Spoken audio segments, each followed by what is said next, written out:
Episode 8, Hooked on Sonics. So will this episode have a ton of different Sonics, or is it about a hook? We start out with the machine shredding some trees. Oh, it's going to absorb the life force energy from the trees as well. This is interesting. Robotnik plans to use that life force energy to power a Sonic radar. Wait, what? How? I could understand if they used Sonic's DNA, but huh? I was thinking it'd be like the egg grapes and simply power a city with the life force. But yeah, it's pretty brilliant that the machine isn't just destroying the trees, which would be generic of Robotnik. Sonic tells the machine to look out behind it, and he jokes that he's kidding. He dodges the buzzsaw, making a tree tip over. Why the hell are Sonic's friends having so little faith in him? Snively complains that it's out of control, and Sonic dodges a laser, causing the lasers to damage the machine. He lures the machine to a swap-out machine to destroy it, and he runs around the machine so that its snout will wrap around his legs, making it fall over. That's pretty brilliant, though what wasn't of Robotnik was the sheer fact that he even made a giant machine with legs instead of wheels in the first place. That was just begging for trouble and made the machine more complicated than it needed to be. After Sonic's friends waste some time worshipping him, Antoine actually is relatable because he's just as annoyed at the filler. Sally kisses Sonic, and then the episode's time is wasted some more as Sonic teases her that he only pretended the kiss was great enough for him to faint. He then gives her a real kiss, and Tails kind of shares my sentiments since the two of them have nothing in common. Antoine feels terrible that Sally likes Sonic instead of him. Why did Antoine try to say fool instead of idiot or imbecile, which are actually French words that mean the same thing? A real French speaker would try to stick with the words he knows. And I don't see why the word fuel would be hard for a French person to say and to mix up with fool. Like, they're spelled completely differently. And one's much more common. Antoine wonders how he could capture Robotnik and take him to Knothole. Why would you even consider, well, first of all, trying to do anything competent, and second, showing him where Knothole is? He wonders if he can use a ring to do that. You know, I would love it if Antoine was useful in this episode and did accomplish stuff permanently. It'd be lame if he was the one to defeat Robotnik for good, but it'd be even more lame of the episode to not let him be useful. He could at least, as the most gutsiest, capture Robotnik temporarily because he got lucky surprising him from behind with a shovel and tied him up with duct tape. Though even then what? Does he plan to put him in a wheelbarrow to bring him somewhere? He fishes up the ring with a stick and says, "Now Robotnik, all you are is mine." I like that line. I feel like Antoine would be more entertaining as a sly, very competent antagonist than as a pathetic hero that's trying and failing to make me laugh at him, when really I'm just frustrated that he's not allowed to be competent no matter how long the show goes on, which gets increasingly hard to swallow after all that time. Antoine gets spotted by a flying machine and he shows it his ring. He tells Robotnik to meet him somewhere, despite how scared he is, stuttering. This is the kind of bravery I respect. Somehow, he not only expects him to not send swap bots after him and meet him alone, but he manages to lose the ring as well. Oh good, he gets it back right away. That would have been lame. So what does he plan to do with the ring? Kill him? I wish. Sonic then taunts Antoine trying to look for him. Why is he even up this late at night? He then notices some ring energy on a stick at the Lake of Rings and assumes Antoine was missing. I guess he asks Rotor where he last was, but logically this part of the plot never should have happened because everyone should have gone to sleep, which makes the foundation fall apart. Antoine feeling really relatable here, trying to do something a normal person could do, tricks Robotnik into falling into a hole that was covered in leaves by walking towards him to get a ring. I was really impressed that Antoine got to do that successfully, and it's very lucky of him that there were swap bots around. Sadly, it turns out Robotnik was prepared, and he uses rocket boots to fly out of the hole.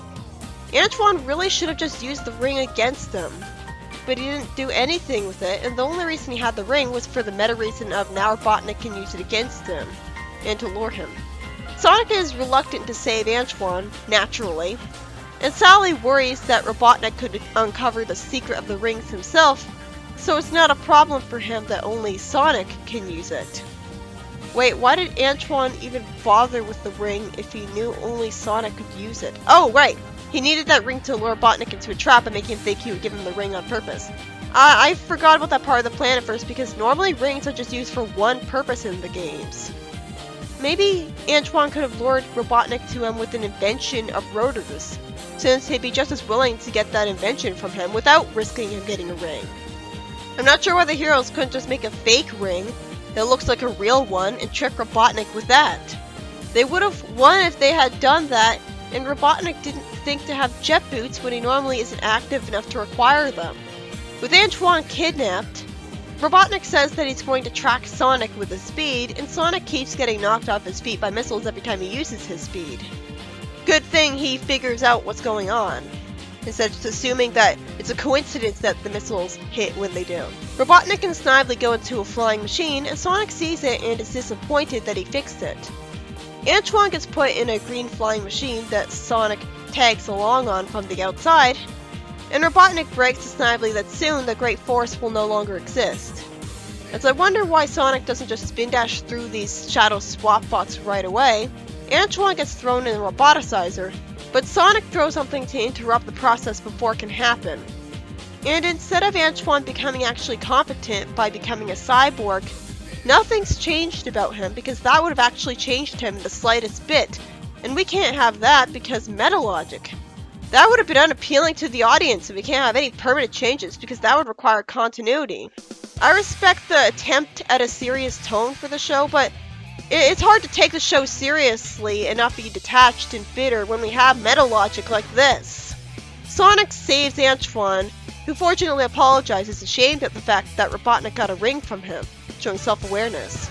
Sonic runs off with Antoine, runs up a machine, and jumps off it, tricking Robotnik into having a laser shot at it. Then he stands still in front of Robotnik and backs away, acting intimidated briefly from the robots, only to smirk. Why, oh why, are you just standing there instead of trying to attack Robotnik right away? Just punch him! Antoine gets the ring for Sonic by pulling it out of the slit, though I'm sure Sonic could have done that himself, and Sonic runs around using it to boost, tricking Robotnik into shooting his own machine with his laser.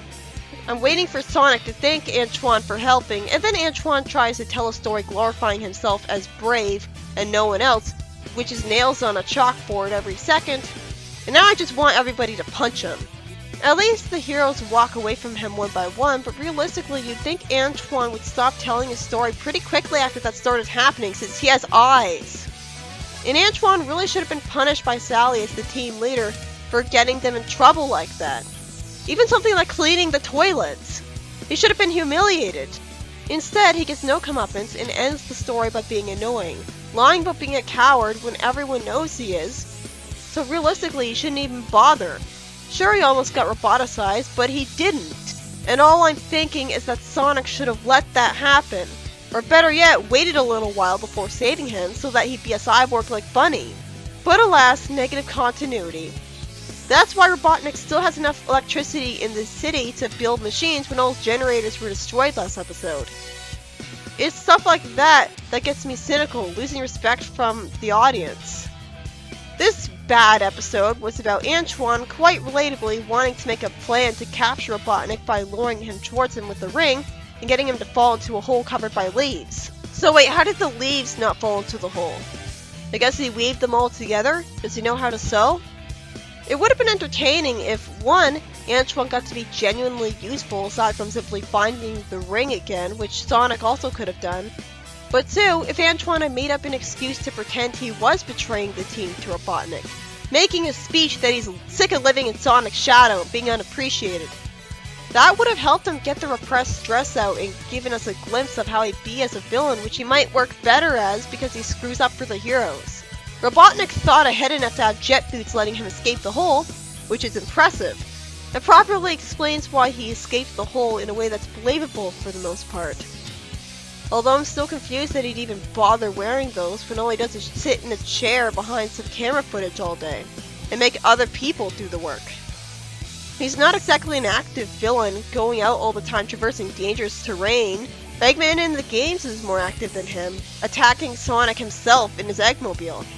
So why would he need to be able to fly when he can get a robot to do it? Even if he hadn't flown out of the hole though, what was Antoine gonna do? Tie him up by going in there with him? He'd be just as trapped as he was and Robotnik would just beat him up. Would he have the guts to just let Robotnik starve in the hole and show the heroes how when he's dead or close to that? They wouldn't appreciate it anyways because it'd be too harsh. He really wasn't thinking things through, and so he almost gets roboticized.